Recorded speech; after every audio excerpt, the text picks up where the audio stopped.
क्या आपके दांत धीरे धीरे घिस रहे हैं या आपको ऐसा फील होता है कि दांतों के घिसने की वजह से थोड़ी झंझनाहट रहती है? जैसे दांत पहले मिलते थे अब उस तरह से नहीं मिलते हैं और दांतों पे एक प्रेशर सा या पेन सा फील होता है। अगर इस तरह की किसी भी सिम्टम से आप जूझ रहे हैं, then my dear friends, this video is for you. Today I am going to discuss regarding the causes of dental adhesion. Adhesion means दांतों का घिसना। इसके क्या कारण हो सकते हैं?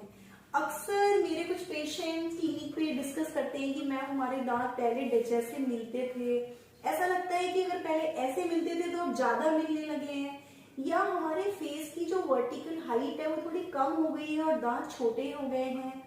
अक्सर कुछ पेशेंट फोटोग्राफ्स भी लाते हैं कि मैम हमारी यंग एज की ये फोटो है और ये अब सपोज हम 60-65 के हैं तो ये अब की फोटो है।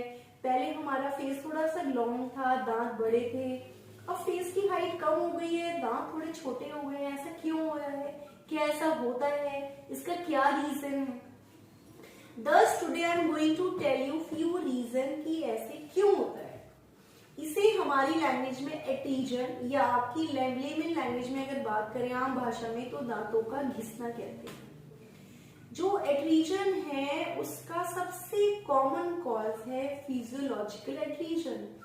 फिजियोलॉजिकल यानी कि जैसे जैसे बच्चा बड़ा होता है या adulthood, senior citizen, different age में गुजरता है तो जैसे धीरे धीरे एक फिजियोलॉजिकल एडहीजन होता है, यानी कि एज के साथ साथ नॉर्मल दांतों की टेंडेंसी होती है कि दांत अगर आपस में मिलते हैं तो वो एक दूसरे को हल्का फुल्का घिस सकते हैं। आई एम नॉट टेलिंग कि दांत घिस देते हैं, घिस सकते हैं कुछ केसेस में। This is called physiological adhesion, यानी कि नेचुरली दांतों का आपस में मिलने से घिस जाना। जो सेकेंड रीजन होता है दांतों के घिसने का या एडहीजन का, वो हो सकता है बहुत ज्यादा harsh brushing. I have motivated many of my patient कि आप इतना ज्यादा प्रेशर से जो हार्श ब्रशिंग कर रहे हैं वो भी आपके दांतों को घिस देता है। सी ऑलवेज रिमेंबर, जो एक कहावत है that excess of everything is bad. कई बार कुछ पेशेंट ऐसे होते हैं जो बहुत मोटिवेटेड है, मेरे दो बार ब्रश कर रहे हैं पर इतना ज्यादा रगड़ के ब्रश करते हैं कि दांत की इनेमल को ही घिस देते हैं। फ्रेंड्स, ऐसा आपको बिल्कुल नहीं करना है। आपको जेंटल प्रेशर लगाना है, दांत भी साफ हो जाए और इनेमल भी ना घिसे। इस चीज का आपको विशेष ध्यान रखें। तीसरा रीजन हो सकता है हार्श ब्रशिंग के साथ साथ हार्ड ब्रश यूज करना। Try not to use hard brush and friends try to use soft brush. Medium brush भी अब हम रिकमेंड नहीं करते हैं। सॉफ्ट ब्रश से अगर आप जेंटल प्रेशर से क्लीन करते हैं तो दांत अच्छे से साफ हो जाते हैं। तो आई pointed out two things, harsh brushing and hard brushing. Harsh brushing नहीं करनी है, धीरे धीरे प्यार से जेंटली ब्रश करना है। हार्ड ब्रश यूज नहीं करना है, सॉफ्ट ब्रश यूज कीजिए ताकि प्रेशर कम लगे, दांत ज्यादा ना घिसे। सो ये हमारे हाथ में है कि हम जेंटल ब्रशिंग करें और हम जो है अपना सॉफ्ट ब्रश यूज करें। हाँ, ये हमारे हाथ में नहीं है कि फिजियोलॉजिकल एडहीजन, अगर कुदरती वो एडहीजन हो ही रहा है तो उसको हम नहीं रोक सकते हैं। उसमें फिर आपके डेंटिस्ट आपको हेल्प करते हैं, वो कुछ चीजें गाइड करते हैं, उसके हिसाब से हम इसको कंट्रोल कर सकते हैं।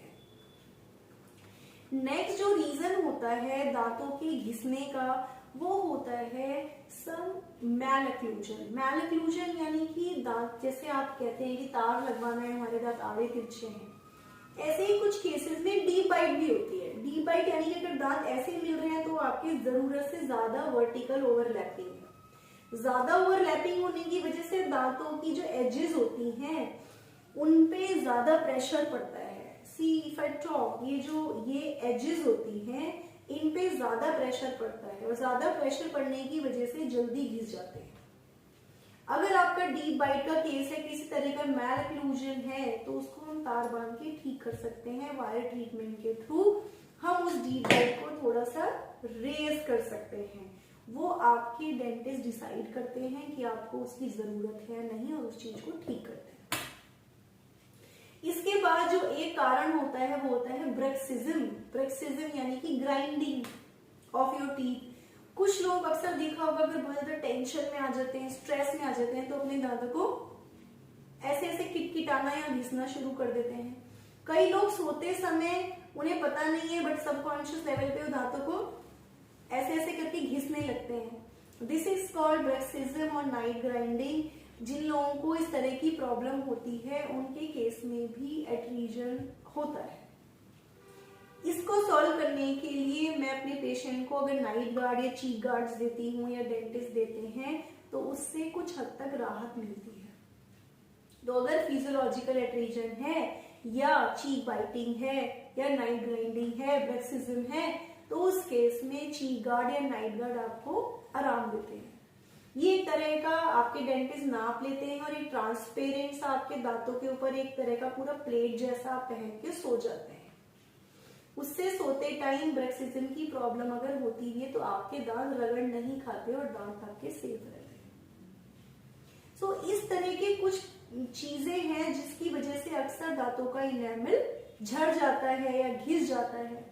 बहुत ज्यादा जो लोग एरिएटेड ड्रिंक्स लेते हैं, कोल्ड ड्रिंक्स लेते हैं, सिंथेटिक जूसेस लेते हैं, उसकी वजह से भी दांतों का इनेमल वीक होके धीरे धीरे ब्रिटल हो जाता है। So friends, these are few points which I try to cover कि क्यों हमारे दांत घिसते हैं। आई होप इससे आपको थोड़ा सा आइडिया हुआ होगा और अगर इस तरह की किसी प्रॉब्लम से आप जूझ रहे हैं तो मे बी ये वीडियो आपको हेल्प करेगी। Thank you so much.